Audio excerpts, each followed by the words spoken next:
கர்த்தருக்குள் எனக்கு மிகவும் பிரியமானவர்களே, ஆண்டவராகிய இயேசு கிறிஸ்துவின் நாமத்தினாலே உங்கள் அனைவரையும் வாழ்த்தி வரவேற்கிறேன். இன்றைய செய்திக்காய் நான் எடுத்துக்கொண்ட வசனம் 110வது சங்கீதம் 1வது வசனத்தை நான் வாசிக்கிறேன்.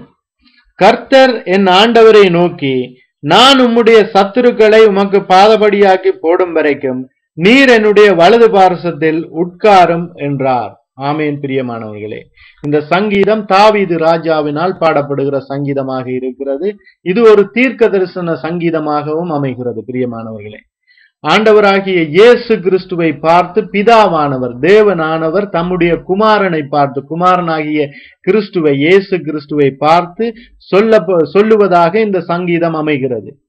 பிதாவானவர் ஆண்டவராகிய இயேசு கிறிஸ்துவை பார்த்து சொல்லுகிறார், நான் உம்முடைய சத்துருக்களை உமக்கு பாதபடியாக்கி போடும் வரைக்கும் நீர் என்னுடைய வலது பார்சத்தில் உட்காரும் என்றார்.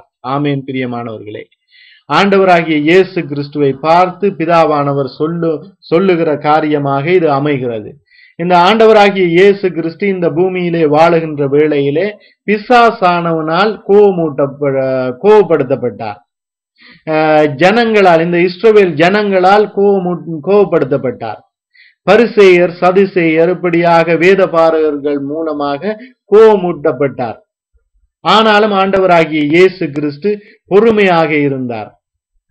காரணம், பிதாவானவர் ஆண்டவராகிய இயேசு கிறிஸ்துவுக்கு சொல்லி இருந்தார், நான் உம்முடைய சத்துருக்களை உமக்கு பாதபடியாக்கி போடும் வரைக்கும் நீர் என்னுடைய வலது பார்சத்தில் உட்காரும் என்பதாக இந்த வசனம் சொல்லுகிறது. அந்த வசனத்தின் நிமித்தமாக ஆண்டவராகிய இயேசு கிறிஸ்து தாமே இப்படியாக பொறுமையாக இருந்தார். பிசாசானவன் சொன்னான், இப்படியாக இந்த கல்லுகளை அப்பங்களாக மாற்றும்படியாக. ஆண்டவராகிய இயேசு கிறிஸ்து சொன்னார், இப்படியாக மனுஷன் அப்பத்தினாலே மாத்திரமல்ல தேவனுடைய வாயிலிருந்து புறப்படுகிற ஒவ்வொரு வார்த்தையினாலும் பிழைப்பான் என்று சொல்லி இப்படியாக பிசாசானவனை கடிந்து இப்படியாக அனுப்பிவிடுகிறார். அதன் பின் பிசாசானவன் போய்விடுகிறான். இப்படி அநேக காரியங்களிலே பிசாசானவன் ஆண்டவராகிய இயேசு கிறிஸ்துவை கோபப்படுத்துபவனாக காணப்பட்டான். ஆனாலும் ஆண்டவராகிய இயேசு கிறிஸ்து பொறுமையாக இருந்தார்.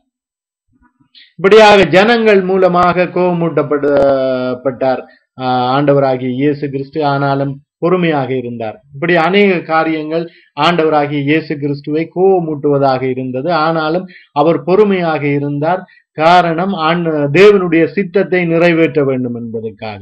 பிரியமானவர்களே, இப்படியாக நாங்கள் பார்ப்போமாக இருந்தால், இந்த வலது பார்சத்தில் உட்காரும்படியாக தேவன் ஆண்டவராகிய இயேசு கிறிஸ்துவிற்கு சொன்ன காரியம் என்னவென்று பார்ப்போமாக இருந்தால், கீழ்ப்படிதல். அவர் தேவனாக இருந்து தன்னை தாழ்த்தி அடிமையின் ரூபமாக, மனுஷ சாயலாக, மனுஷ ரூபமாக இந்த பூமியிலே வந்தார். இப்படியாக கீழ்ப்படிந்திருந்தார். அது தேவனுடைய வலது பார்சத்தில் உட்காரும் ஒரு காரியமாக இருந்தது.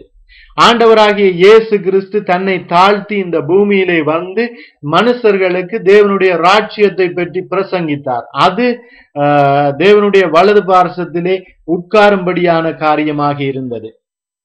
இந்த பூமியிலே ஆண்டவராகிய இயேசு கிறிஸ்து வாழ்ந்த வேளையிலே பிசாசுகளை துரத்தினார். அது பிதாவினுடைய வலது பார்சத்திலே உட்காரும் காரியமாக இருந்தது. பிரியமானவர்களே, அநேக காரியங்கள் வந்தது ஆண்டவராகிய இயேசு கிறிஸ்துவுக்கு எதிராக. இப்படியாக ஆண்டவராகிய இயேசு கிறிஸ்துவை கோபமூட்டும் செயல்கள் வந்தது. ஆனாலும் அவர் பொறுமையாக இருந்தார்.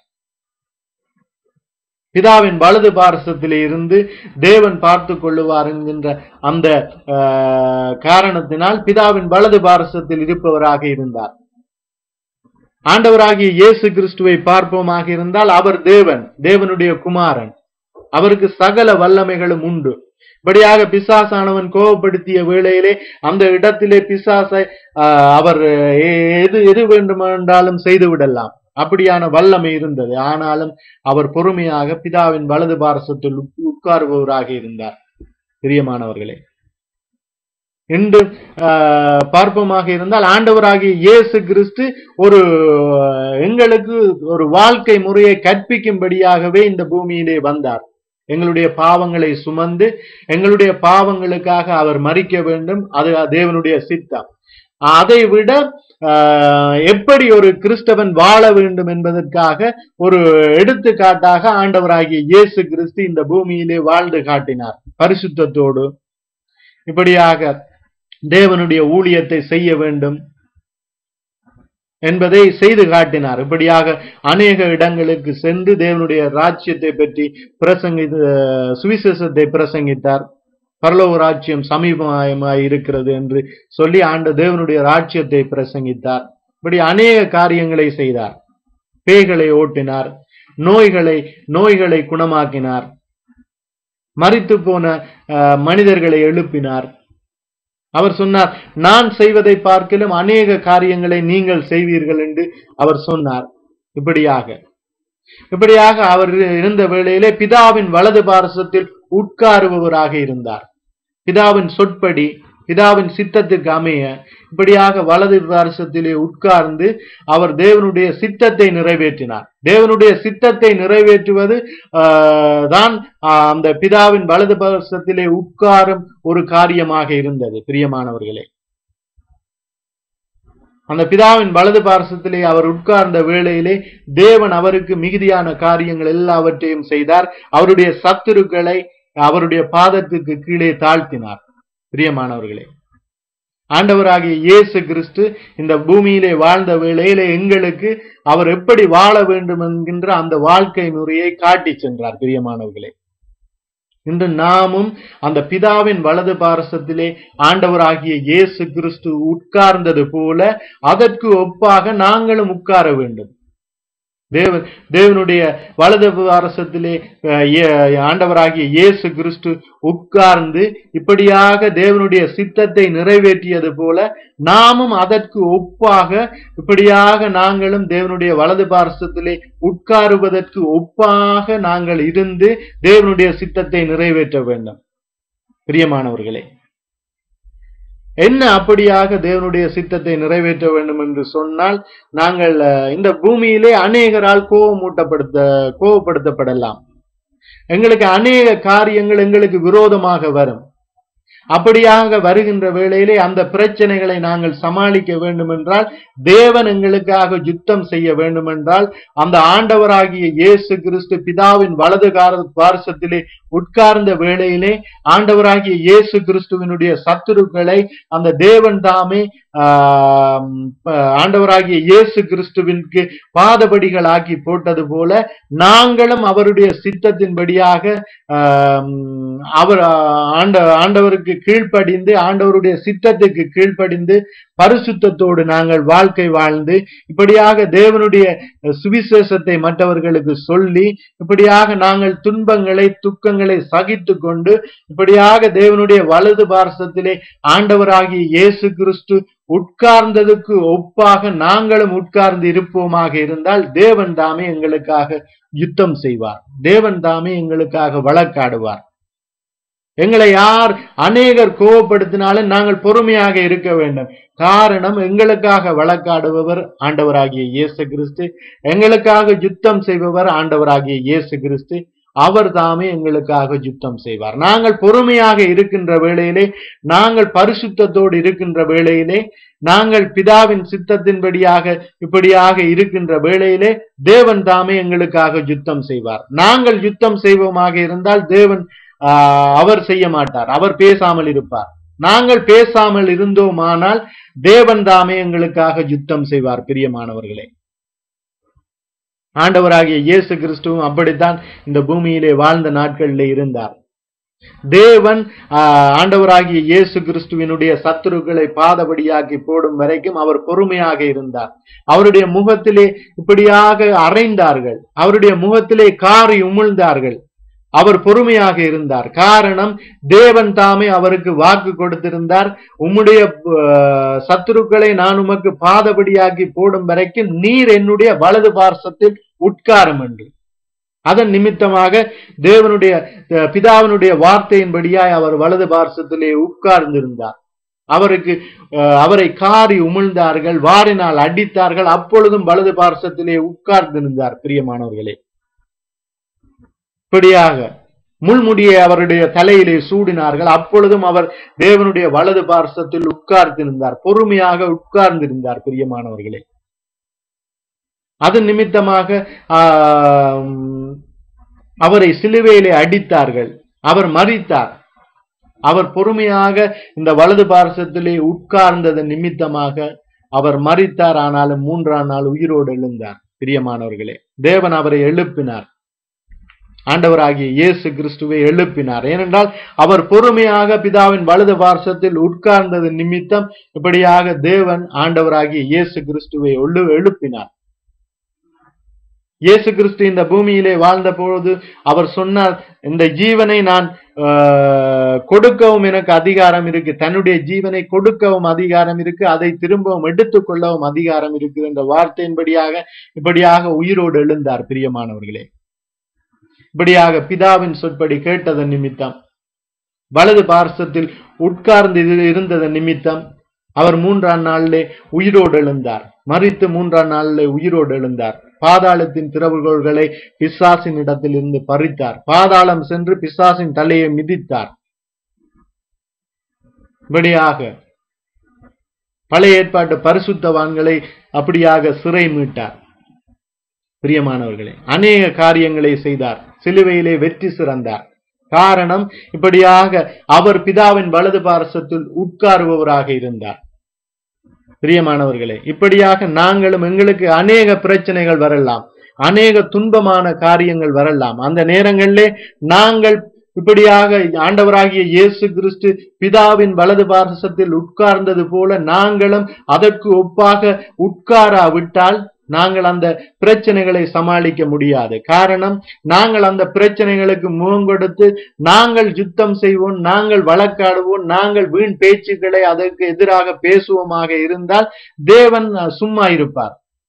அதே நேரம் தேவன் சொன்னது போல நாங்களும் ஆண்டவராகிய இயேசு கிறிஸ்து பிதாவின் வலது பார்சத்தில் உட்கார்ந்தது போல நாங்களும் உட்கார்ந்து இருப்போமாக இருந்தால், பரிசுத்தத்தை காத்துக்கொண்டு இப்படியாக ஜெபத்தோடு உட்கார்ந்து இருப்போமாக இருந்தால், தேவனுடைய ராஜ்யத்தின் சுவிசேஷத்தை மற்றவர்களுக்கு சொல்பவர்களாக இப்படியாக நாங்கள் உட்கார்ந்து இருப்போமாக இருந்தால், நன்மை செய்பவர்களாக நாங்கள் இப்படியாக தேவனுடைய வலது பார்சத்திலே உட்காருவதற்கு ஒப்பாக நாங்கள் உட்கார்ந்து இருந்தோமாக இருந்தால் தேவன் எங்களுக்காய் வழக்காடுவார். பிரியமானவர்களே, தேவன் எங்களுக்காய் யுத்தம் செய்வார். தேவன் எங்களுடைய சத்துருக்களை எங்களுக்கு பாதபடியாக்கி போடுவார். எங்களுக்கு எதிராக ஒருவரும் நிற்கப் போவதில்லை. பிரியமானவர்களே, இதிலே நான் 91வது சங்கீதத்தை வாசிக்கிறேன். 91வது சங்கீதம் 1வது வசனத்தை வாசிக்கிறேன். இப்படியாக ஆண்டவராகிய இயேசு கிறிஸ்து பிதாவினுடைய வலது பார்சத்தில் உட்கார்ந்தது போல நாங்களும் அதற்கொப்பாக நாங்கள் உட்கார்ந்து பொறுமையாக இருந்து தேவனை துதித்து தேவனுடைய காரியங்களை செய்து கொண்டு போவோமாக இருந்தால் தேவனுடைய பிள்ளைகளுக்கு என்ன நன்மைகள் கிடைக்கும் என்று நாங்கள் இந்த வேதத்தில் இருந்து பார்ப்போம். 91வது சங்கீதம் 1வது வசனத்திலே சொல்லப்படுகிறது, உன்னதமானவரின் மறைவில் இருக்கிறவன் சர்வ வல்லவருடைய நிழலில் தங்குவான். ஆமேன். பிரியமானவர்களே, உன்னதமானவரின் மறைவில் இருக்கிறவன், தேவனுடைய மறைவிலே இருக்கிறவன், தேவன் சொன்னபடி கேட்டு இப்படியாக காரியங்களை செய்பவன், தேவனுக்கு பயந்து இருப்பவன். அதான் இந்த வசனம் சொல்லுகிறது, உன்னதமானவரின் மறைவில் இருக்கிறவன் சர்வ வல்லவருடைய நிழலிலே தங்குவான். இது இலகுவான காரியம். ஆண்டவருடைய சொற்படி கேட்டு இப்படியாக வீண் வாக்குவாதங்களை செய்யாமல் எல்லாவற்றையும் ஆண்டவரிடத்திலே ஒப்பு கொடுத்து, ஆண்டவரே இந்த பிரச்சனைகளை நீங்கள் பார்த்து கொள்ளுங்கள், நான் உங்களுக்கு பிரியமானவனாய் நான் வாழுகிறேன், மிகுதியான காரியங்களை நீங்கள் பார்த்து கொள்ளுங்கள் என்று சொல்லி இப்படியாக நாங்கள் ஆண்டவரிடத்திலே அமர்ந்திருந்தோமாக இருந்தால், ஜெபத்தோடு பரிசுத்தத்தோடு இப்படியாக ஆண்டவருடைய ராஜ்யத்தின் சுவிசேஷத்தை மற்றவர்களுக்கு சொல்பவர்களாக இப்படியாக நாங்கள் இருந்தோமாக இருந்தால் ஆண்டவர் தாமே எங்களுக்காக யுத்தம் செய்வார். நாங்கள் அவருடைய உன்னதமானவருடைய மறைவிலே நாங்கள் இருக்கிறவர்களாக இருப்போமாக இருந்தால் சர்வ வல்லவருடைய நிழலிலே தங்குவோம். சர்வ வல்லவருடைய நிழலிலே தங்குவோமாக இருந்தால் அது இவ்வளவு இன்பமாக இருக்கும். அது எவ்வளவு நலமான காரியமாக இருக்கும். தேவனுடைய ஆசீர்வாதமே ஐஸ்வர்யத்தை தரும், அதனுடைய வேதனையை கூட்டார் என்ற வார்த்தையின்படியாக இப்படியாக சர்வ வல்லவருடைய நிழலிலே தங்கும் போது சமாதானம், எங்களுடைய தேவைகள் சந்திக்கப்படும், துக்கமில்லாத வாழ்வு, துயரமில்லாத வாழ்வு எங்களுக்கு கிடைக்கும். பிரியமானவர்களே, அடுத்த வசனத்தை வாசிக்கிறேன். 91வது சங்கீதம் 7வது வசனத்தை வாசிக்க கேட்போம். எப்படியான நன்மைகள் எங்களுக்கு கிடைக்கும் என்று. உன் பக்கத்தில் 1000 பேரும் உன் வலது புறத்தில் 10,000 பேரும் விழுந்தாலும் அது உன்னை அணுகாது. ஆமீன். பிரியமானவர்களே, எங்களுடைய பக்கத்திலே 1000 பேர் விழுந்தாலும், எங்களுடைய வலது புறத்தில் 10,000 பேர் விழுந்தாலும் அது எங்களை அணுகாது என்று வேதம் சொல்லுகிறது. பிரியமானவர்களே, இப்படியாக 1000 பேர் எங்களுக்கு எதிராக வந்தாலும், 10,000 பேர் எங்களுக்கு எதிராக வந்தாலும் எங்களை அணுகாது என்று. நாங்கள் தனித்திருப்போம், ஆனாலும் எங்களை அணுகாது, தேவன் எங்களோடு இருப்பார் என்று. பிரியமானவர்களே, எங்களை விட ஒரு சற்று பலமானவன் ஒருவன் வந்தாலே நாங்கள் அவன் பலமானவனாய் இருக்கிறானே என்று பயப்படுவோம். ஆனால் ஆண்டவர் சொல்லுகிறார், பிரியமானவர்களே, எங்களுடைய தேவன் சொல்லுகிறார், உங்களுக்கு எதிராக 1000 பேர் பலமானவன் 1000 பேர் வந்தாலும் அது உங்களை அணுகாது. காரணம், நான் உங்களோடு இருந்து இருக்கிறத நிமித்தம் அவர்கள் உங்களை நெருங்க விடாதபடிக்கு, உங்களை சேதப்படுத்தாதபடிக்கு உங்களை பாதுகாப்பேன் என்று ஆண்டவர் சொல்லுகிறார். உங்களுக்கு எதிராக 10,000 பேர் பலவான்கள் 10,000 பேர் வந்தாலும் உங்களுக்கு எதிராக அது ஒன்றும் செய்யாது, உங்களை சேதப்படுத்தாது. காரணம், எல்லோரும் பெரியவர், எல்லோரிலும் பலமுள்ளவர் எங்களோடு இருக்கிறார். இந்த வானாதி வானங்களை படைத்தவர், இந்த பூமியை படைத்தவர், மனுஷரை மண்ணினால் உருவாக்கி ஜீவ சுவாசம் கொடுத்த தேவன் எங்களோடு இருக்கும் போது எங்களை ஒன்றும் அணுகாது என்று இந்த வசனம் சொல்லுகிறது. பிரியமானவர்களே, அதான் இந்த வசனம் சொல்லுகிறது. உன் பக்கத்தில் 1000 பேரும் உன் வலது புறத்தில் 10,000 பேரும் விழுந்தாலும் அது உன்னை அணுகாது என்று. பிரியமானவர்களே, ஒருவர் அல்ல, 2 பேர் அல்ல, 100 பேர் அல்ல, 1000 பேர் 10,000 பேர் பலவான்கள் வந்தாலும் எங்களை அணுகாது என்று. பிரியமானவர்களே, அப்படிப்பட்ட தேவன் அப்படிப்பட்ட நன்மைகளால் எங்களை நிரப்புவார். பயமில்லாத வாழ்வு, ஒருவரும் எங்களை ஒன்றுமே செய்ய முடியாது. பிரியமானவர்களே, இப்படியாக தேவனுடைய சித்தத்தின்படியாய் நடந்து, பிதாவானவர் சொற்படி ஆண்டவராகிய இயேசு கிறிஸ்து கேட்டு, இப்படியாக அவர் ஆண்டவராகிய இயேசு கிறிஸ்து பிதாவினுடைய வலது பார்சத்தில் உட்கார்ந்தது நிமித்தம் அவர் பெற்ற ஜெயம். பிரியமானவர்களே, இப்படியாக சிலுவையிலே வெற்றி சிறந்தார், மரித்தார், ஆனாலும் உயிரோடு எழுந்தார். அப்படியாக பெரிய காரியத்தை செய்தார். பிரியமானவர்களே, நாங்களும் ஆண்டவராகிய இயேசு கிறிஸ்து பிதாவினுடைய வலது பார்சத்தில் உட்கார்ந்ததற்கு ஒப்பாக நாங்களும் உட்கார்ந்திருந்து ஜெபங்களோடு, இப்படியாக தேவனுடைய சித்தத்தை செய்கிற அந்த வாஞ்சியோடு தேவனுடைய காரியங்களை செய்து கொண்டு இப்படியாக நாங்கள் செல்வோமாக இருந்தால் எங்களுடைய பிரச்சனைகளை எல்லாவற்றையும் தேவன் பார்த்துக் கொள்ளுவார். பிரியமானவர்களே, அதான் ஆண்டவராகிய இயேசு கிறிஸ்து சொல்லுகிறார், உங்களுடைய பாரங்களை என்னிடத்திலே வைத்து விடுங்கள் என்று. நாங்கள் எங்களுடைய பாரங்களை, எங்களுடைய சுமைகளை ஆண்டவராகிய இயேசு கிறிஸ்துவினிடத்திலே கொடுத்து விட்டு, ஆண்டவராகிய இயேசு கிறிஸ்து விரும்புகிற பிரகாரம் நாங்கள் வாழ்ந்தால், பரிசுத்தத்தோடு இப்படியாக பொறுமையோடு தேவனிடத்திலே வேண்டுதல் செய்து தேவனுடைய சுவிசேஷத்தை நாங்கள் மற்றவர்களுக்கு பிரசங்கம் பண்ணி இப்படியாக நன்மைகளை செய்து தேவ சித்தத்தை நிறைவேற்றுபவர்களாக நாங்கள் வாழ்கிற போது எங்களுக்கு வருகிற பிரச்சனைகள் எல்லாவற்றையும் தேவன் தாமே பார்த்துக் கொள்ளுவார். அந்த குமாரனை வெற்றி சிறக்க பண்ணிய அந்த தேவன் எங்களையும் வெற்றி சிறக்க பண்ணுவார். ஆமேன். பிரியமானவர்களே, அடுத்த வசனத்தை நான் வாசிக்கிறேன். 91வது சங்கீதம் 11வது வசனத்தையும் 12வது வசனத்தையும் நான் வாசிக்கிறேன். உன் வழிகளில் எல்லாம் உன்னை காக்கும்படி உனக்காக தம்முடைய தூதர்களுக்கு கட்டளையிடுவார். உன் பாதம் கல்லில் இடராதபடிக்கு அவர்கள் உன்னை தங்கள் கைகளில் ஏந்தி கொண்டு போவார்கள். ஆமேன். பிரியமானவர்களே, இதை பார்ப்போமாக இருந்தால் இந்த வசனம் சொல்லுகிறது, தேவனுடைய சொற்படி கேட்டு இப்படியாக தேவனுடைய கிருபைக்காக காத்திருப்பவர்கள், இப்படியாக நாங்கள் அமைதலாய் உட்கார்ந்து ஜெபம் பண்ணி தேவனுடைய சித்தத்தை செய்து கொண்டிருக்கும் பொழுது என்ன காரியங்கள் வருகிறது? உன் வழிகளிலெல்லாம் உன்னை காக்கும்படி உனக்காக தம்முடைய தூதர்களுக்கு கட்டளையிடுவார். ஆமென் பிரியமானவர்களே, எங்களுடைய வழிகளிலெல்லாம் எங்களை காக்கும்படியாய் அவர் தம்முடைய தூதர்களுக்கு கட்டளையிடுவார். ஆமேன். எத்தனை தடவைகள் எங்களுடைய வழிகளிலெல்லாம் எங்களை அவர்கள் தாங்கினார்கள், தேவதூதர்கள் தாங்கினார்கள். தேவனுடைய சொற்படி, தேவனுடைய வார்த்தையின்படி எங்களை தாங்கினார்கள். அதை நாங்கள் உணர்ந்தவர்களாக இருக்கிறோம், நாங்கள் அறிந்தவர்களாக இருக்கிறோம், அதற்கு சாட்சிகளாக இருக்கிறோம். பிரியமானவர்களே, 12வது வசனம் சொல்லுகிறது, உன் பாதம் கல்லில் இடராதபடிக்கு அவர்கள் உன்னை தங்கள் கைகளில் ஏந்தி கொண்டு போவார்கள். ஆமேன் பிரியமானவர்களே, எங்களுடைய பாதம் கல்லிலே இடராதபடிக்கு, எங்களுக்கு வருகிற பிரச்சனைகள் எங்களை தாக்காதபடிக்கு, நாங்கள் விழுந்து போகாதபடிக்கு அந்த பிரச்சனைகள் எல்லாவற்றையும் நீக்கி இப்படியாக எங்களை ஏந்தி கொண்டு போவார்கள். தேவன் இப்படியாக கட்டளையிடுவார் தூதர்களுக்கு, தேவ தூதர்களுக்கு கட்டளையிடுவார்.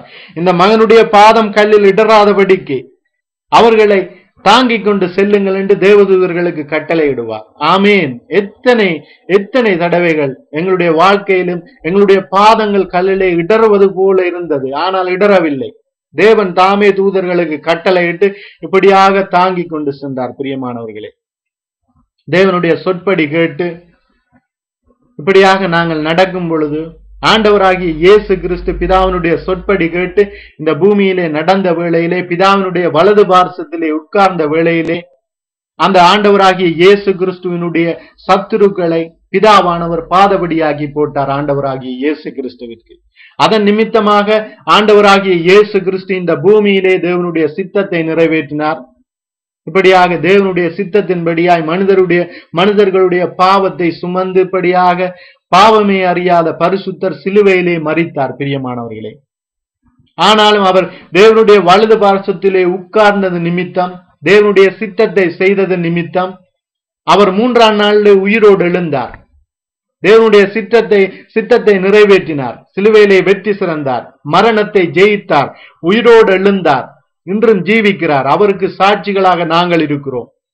அன்று 12 சீடர்கள் என்னும் அநேகர், 500க்கும் மேற்பட்ட ஜனங்கள் அவர் உயிரோடு எழுந்ததை கண்டார்கள். இன்று நாங்களும் எங்களுடைய வாழ்க்கையிலே ஆண்டவராகிய இயேசு கிறிஸ்து உயிரோடு இருக்கிறவராக காண்கிறோம். அவர் எங்களோடு பேசுகிறார், எங்களை வழிநடத்துகிறார். பிரியமானவர்களே, இன்று நாங்கள் அவருக்கு சாட்சிகளாக இருக்கிறோம். ஆபத்துகள் வரும் வேளையிலே, மகனே ஆபத்து வருகிறது, நீ இங்கே நில் என்று அவர் அங்கு சென்று யுத்தம் செய்கிறார். அந்த ஆபத்தான காரியங்களை உடைத்தருகிறார். எங்களுடைய கண்களாலே காண்கிறோம். வந்த ஆபத்து இல்லாமல் போகிறது, தேவன் யுத்தம் செய்கிறார் என்கிறது எங்களுடைய கண்களால் நாங்கள் காணுகிறோம். பிரியமானவர்களே, எப்படிப்பட்ட தேவன், எப்படிப்பட்ட வாக்குத்தத்தங்களை தந்திருக்கிறார் பார்த்தீர்களா? அடுத்த வசனத்தை நான் வாசிக்கிறேன். சங்கீதம் 91வது சங்கீதம் 15வது வசனத்திலிருந்து 16வது வசனம் வரைக்கும். அவன் என்னை நோக்கி கூப்பிடுவான், நான் அவனுக்கு மறு உத்தரவு அருளி செய்வேன். ஆபத்திலே நான் அவனோடு இருந்து அவனை தப்புவித்து அவனை கனப்படுத்துவேன். நீடித்த நாட்களால் அவனை திருப்தியாக்கி என் ரட்சிப்பை அவனுக்கு காண்பிப்பேன். ஆமேன். பிரியமானவர்களே, இவ்வளவு அருமையான வசனம், இவ்வளவு அருமையான தேவன் எங்களுடைய தேவன். இந்த காரியங்கள் எல்லாம் எங்களுடைய வாழ்க்கையில நடந்தது. ஆபத்து நேரத்தில் எல்லாம் நாங்கள் ஆண்டவரை நோக்கி கதறினோம். எங்களுடைய கண்களிலே கண்ணீர் பெருகினது. ஆண்டவரே, இப்படியாக காரியம் இருக்கிறது, என்ன செய்வோம்? மனுஷனால் கூடாத காரியம், எங்களால் கூடாத காரியம். ஆண்டவரே, உங்களிடத்திலே விண்ணப்பம் செய்வதை தவிர எங்களுக்கு வேறு வழி இல்லை என்று சொல்லி இப்படியாக தேவனிடத்திலே விண்ணப்பம் பண்ணிய வேளையிலே அடுத்த நாள் அந்த காரியம் எல்லாம் இல்லை. அந்த ஆபத்துகள் எல்லாம் மறைந்தன, பிரச்சனைகள் எல்லாம் மறைந்தன. பிரியமானவர்களே, அப்படியாக எங்களை வழி நடத்தினார். எவ்வளவு அருமையான தேவன்! பிரியமானவர்களே, இந்த வசனம் சொல்லுகிறது, அவன் என்னை நோக்கி கூப்பிடுவான், நான் அவனுக்கு மறு உத்தரவு அருளி செய்வேன். பிரியமானவர்களே, ஆண்டவராகிய இயேசு கிறிஸ்து பிதாவினுடைய வலது பார்சத்திலே உட்கார்ந்ததற்கு ஒப்பாக நாங்களும் உட்கார்ந்து இருப்போமாக இருந்தால், தேவனுடைய சத்தத்தை கேட்டு தேவனுடைய சித்தத்தின்படியாய் உட்கார்ந்து பொறுமையாக இருப்போமாக இருந்தால், பரிசுத்தத்தை காத்து தேவனுடைய ராஜ்யத்தின் சுவிசேஷத்தை மற்றவர்களுக்கு பிரசங்கித்து சாட்சியாக வாழ்ந்து இப்படியாக இருப்போமாக இருந்தால், இந்த வசனம் சொல்லுகிற பிரகாரமாக அவன் என்னை நோக்கி கூப்பிடுவான், நான் அவனுக்கு மறு உத்தரவு அருளி செய்வேன். ஆபத்தில் நானே அவனோடு இருந்து அவனை தப்புவித்து அவனை கனப்படுத்துவேன். ஆமேன். பிரியமானவர்களே, ஆபத்து நேரங்களிலே எங்களோடு தேவன் தாமே இருந்து எங்களை தப்புவித்து எங்களை கனப்படுத்துவார். இதுல 16வது வசனம் சொல்லுகிறது, நீடித்த நாட்களால் அவனை திருப்தியாக்கி என் ரட்சிப்பை அவனுக்கு காண்பிப்பேன் என்று. பிரியமானவர்களே, எப்படியான அருமையான தேவன்! இப்படியாக வசனம் இப்படியாக சொல்லுகிறது என்று அப்படியே முடிந்து விடுவதில்லை. வசனத்தின்படியாக அப்படியே நடக்கிறது எங்களுடைய வாழ்க்கையிலே, இன்னும் அநேகருடைய வாழ்க்கையிலே நடக்கிறது. தேவனுடைய பிள்ளைகளை, தேவனை ஏற்றுக்கொண்டவர்கள், ஆண்டவராகிய இயேசு கிறிஸ்துவை ஏற்றுக்கொண்டவர்களுடைய வாழ்க்கையை நாங்கள், அநேகருடைய வாழ்க்கையை நாங்கள் காண்கின்றோம். எல்லோருடைய வாழ்க்கையிலும் இப்படியாக தேவன் அற்புதம் செய்கிறார், அதிசயம் செய்கிறார். பிரியமானவர்களே, நாங்களும் ஆண்டவராகிய இயேசு கிறிஸ்து பிதாவினுடைய வலது பார்சத்திலே உட்கார்ந்ததுக்கு ஒப்பாக நாங்களும் உட்கார்ந்திருப்போம் பரிசுத்தத்தோடு. இப்படியாக தேவனை நோக்கி நாங்கள் துதிப்பவர்களாய், தேவனை நோக்கி கூப்பிடுபவர்களாய், இப்படியாக நாங்கள் உட்கார்ந்திருக்கும் பொழுது தேவன் தாமே எங்களுக்காக எங்களுடைய சத்துருக்களோடு வழக்காடுவார், எங்களுடைய சத்துருக்களோடு யுத்தம் செய்வார். எங்களுக்கு எதிராய் 1000 பேர் வந்தாலும், பலவான்கள் 1000 பேர் வந்தாலும் அது எங்களை அணுகாதபடிக்கு, எங்களுக்கு எதிராய் 10,000 பேர் வந்தாலும் அது எங்களை அணுகாதபடிக்கு தேவன் தாமே அவர்களோடு யுத்தம் செய்து எங்களை வெற்றி சிறக்க பண்ணுவார். இந்த பூமியிலே நாங்கள் அமைதலாய் ஜீவனம் பண்ணும்படியாய் அவர் எங்களோடு இருந்து எங்களை வழிநடத்தி செல்லுவார். பிரியமானவர்களே, நான் உங்களுக்கு ஜெபிக்கிறேன், ஆண்டவர் தாமே உங்களை காப்பாராக. ஆண்டவர் எங்களுக்கு அளித்த இந்த நல்ல வாழ்வை உங்களுக்கும் அளிப்பார், உங்களுக்கும் தருவார். எங்களுக்கு தந்த இந்த நல்ல வாழ்வை உங்களுக்கும் தருவார். பிரியமானவர்களே, நான் உங்களுக்காக ஜெபிக்கிறேன். ஆண்டவரே, உங்களை நன்றியோடு ஸ்தோத்தரிக்கிறேன். அப்பா, இந்த வேதத்தில் உள்ள மகத்துவங்களை அடியேனுக்கு வெளிப்படுத்தினீர்களே, அதற்காய் நன்றி சுவாமி. ஆண்டவரே, எங்களுடைய ஞானங்களால், ஆண்டவரே, எங்களுடைய மனுஷ ஞானத்தால் கண்டுபிடிக்க முடியாத, ஆண்டவரே, நிதானிக்க முடியாத இந்த வசனங்களை ஆண்டவரே நீங்கள், ஆண்டவரே, எங்களுக்கு ஞானத்தை தந்து இந்த வசனங்களை தியானிக்கும்படியாய் அப்பா எங்களுக்கு உதவி செய்தீர்களே, அதற்காய் நன்றி சுவாமி. அப்பா, உங்களுடைய திருக்குமாரன் ஆண்டவரே இயேசு கிறிஸ்து அப்பா இந்த பூமியிலே வாழ்ந்த வேளையிலே ஆண்டவரே அவருடைய சத்துருக்களை அவருக்கு பாதபடியாக்கி போட்டீர்களே, அவரை உங்களுடைய வலது பார்சத்தில் உட்காரும்படியாக சொன்னீர்களே.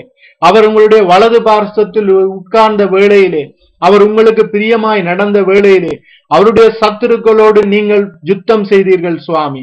அந்த சிலுவையிலே தேவனுடைய சித்தத்தை அவர் நிறைவேற்றும்படியாய் உதவி செய்தீர்கள் சுவாமி. அதன் நிமித்தமாய் அவர் 3ஆம் நாள் உயிரோடு எழுந்தார், சிலுவையிலே வெற்றி சிறந்தார், மரித்தார், ஆனாலும் உயிரோடு எழுந்தார் சுவாமி. அப்படியாக இன்றும் ஜீவிக்கிற தேவனாக இருக்கிறீர்கள் சுவாமி. அப்பா, நாங்களும் சுவாமி நீங்கள் காட்டி தந்த அந்த வழியிலே நடக்க, இயேசு ராஜா நீங்கள் காட்டி தந்த அந்த வழியிலே நடக்க, நீங்கள் பிதாவின் வலது பார்சத்திலே உட்கார்ந்தது போல அதற்கு ஒப்பாக நாங்களும் சுவாமி உட்கார்ந்திருந்து உங்களுக்கு பிரியமானதை செய்ய, அப்பா உங்களுடைய மன விருப்பத்திற்கு ஏற்ற பிள்ளைகளாய் நாங்கள் நடந்து கொள்ள அப்பா உதவி செய்யுங்கள் சுவாமி. அப்பொழுது நாங்கள் இந்த உலகத்தை ஜெயிப்போம் சுவாமி. ஆசீர்வதியுங்கள் அப்பா. இந்த செய்தியை யாரெல்லாம் கேட்டுக்கொண்டிருக்கிறார்களோ அவர்கள் எல்லோரும் ஆண்டவரே உங்களை அறிந்து கொள்ள, உங்களுடைய பிள்ளைகளாய் மாற, உங்களையே சேவிக்க, உங்களையே தொழுது கொள்ள உதவி செய்யுங்கள் சுவாமி. ஆசீர்வதியுங்கள், வழிநடத்துங்கள். ஆண்டவராகிய இயேசு கிறிஸ்துவின் நாமத்தினால் சகல துதிகளையும் ஸ்தோத்திர பலிகளையும் ஜெப விண்ணப்பங்களையும் ஏறெடுக்கிறோம் எங்களுடைய ஜீவனுள்ள நல்ல பிதாவே. ஆமேன், ஆமேன். ஆண்டவர் தாமே உங்களை ஆசீர்வதிப்பாராக. ஆமேன்.